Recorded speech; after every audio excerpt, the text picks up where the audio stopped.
I had always been fascinated by the stories surrounding the Winchester Mystery House, a sprawling mansion in San Jose, California, shrouded in mystery and tales of restless spirits. My name is Alara Sable, a historian and paranormal enthusiast. I arrived at the house one foggy morning, eager to explore its winding corridors and uncover the secrets hidden within its walls. As I stepped through the front door, I was immediately struck by the labyrinthine layout.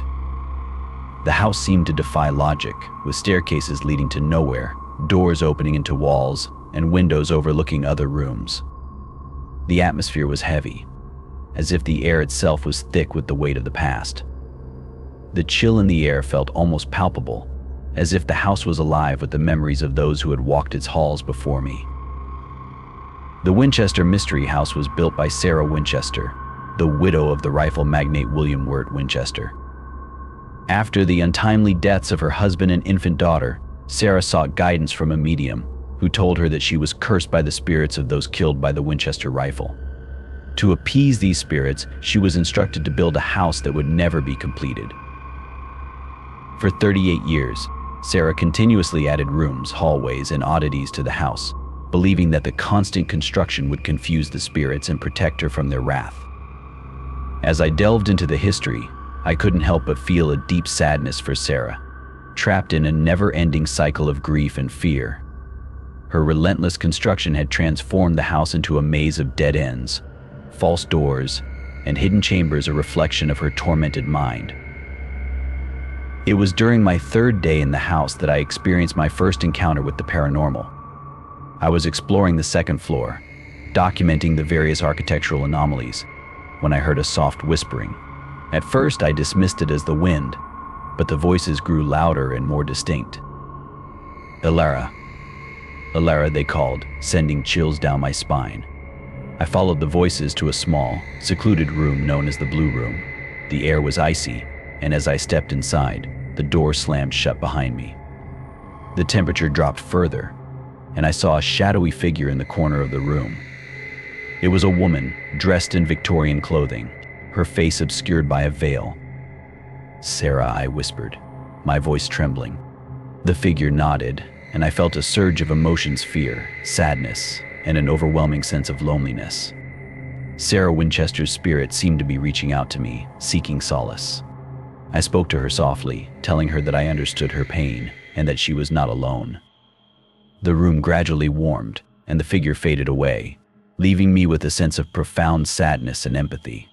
It was as if Sarah's presence had momentarily bridged the gap between our worlds, allowing her to communicate her sorrow and desperation. The next day, I discovered a hidden passage behind a bookcase in the library. The narrow corridor led to a small, secret chamber filled with old photographs, letters, and personal belongings. Among them was a diary written by Sarah herself. As I read through the pages, I learned about her struggles, her fears, and her unending guilt over the lives lost due to the Winchester rifle. One entry stood out to me: "The spirits grow restless. They whisper in the night, demanding justice. I am trapped in this house, unable to escape the consequences of my family's legacy. But I must keep building, for it is the only way to keep them at bay." The weight of her words pressed down on me, and I felt an even stronger connection to Sarah. She was not a madwoman, as many believed, but a tortured soul seeking redemption. The diary entries revealed a woman consumed by guilt and fear, convinced that the only way to atone for her family's sins was to keep building, to keep running from the vengeful spirits that haunted her. As the days passed, the paranormal activity intensified. I heard footsteps echoing in the hallways, doors creaking open and shut on their own, and whispers in the dead of night. The spirits seemed to be growing more agitated, and I began to fear that my presence was stirring them up. One night, I awoke to find the temperature in my room had plummeted. My breath fogged in the air, and I could see my breath in the cold. I turned on my flashlight and saw a figure standing at the foot of my bed. It was Sarah again, her eyes filled with sorrow. "You must leave," she whispered, her voice echoing in the stillness. "The spirits are angry. They will not rest until they have justice." I nodded, understanding the urgency in her words. I promised her that I would do everything in my power to help bring peace to the restless spirits. As I spoke, I could feel the weight of their pain, a collective grief that had been festering for decades, demanding acknowledgement and resolution.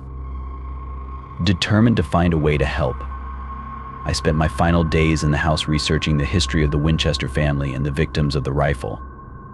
I uncovered letters from descendants of those killed, detailing their pain and suffering. It became clear to me that the spirits were not just seeking vengeance on Sarah, but also on the entire Winchester legacy. I decided to organize a memorial service in the house, inviting the descendants of the victims and members of the Winchester family. Together, we acknowledged the pain and loss caused by the rifle and offered our sincerest apologies to the spirits. As we lit candles and spoke words of remembrance, a sense of calm settled over the house. During the service, I felt a strange sensation, as if the walls themselves were listening, absorbing our words and sentiments. It was a moment of collective healing, a recognition of the past's injustices and a desire to move forward. As the final candles flickered, I sensed a shift in the atmosphere, a lightening, a release of the tension that had gripped the house for so long. The night after the memorial, I had one last encounter with Sarah's spirit. She appeared to me in the blue room, her expression serene and peaceful. "Thank you," she said softly. "You have given me the closure I needed. Now, I can finally rest." With those words, she faded away, and the oppressive atmosphere that had plagued the house lifted. I felt a sense of relief and accomplishment, knowing that I had helped bring peace to Sarah and the other spirits. As I walked through the now quiet halls, I felt a connection to the house, not as a place of horror, but as a place of healing and reconciliation. As I left the Winchester Mystery House, I couldn't help but feel a deep connection to the place. It was more than just a haunted mansion, it was a testament to the complexities of human emotion, the consequences of our actions, and the power of empathy and understanding.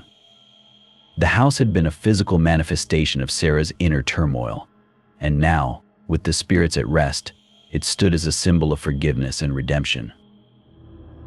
Years later, I published a book about my experiences in the Winchester Mystery House, detailing the history, the hauntings, and the journey to bring peace to the restless spirits.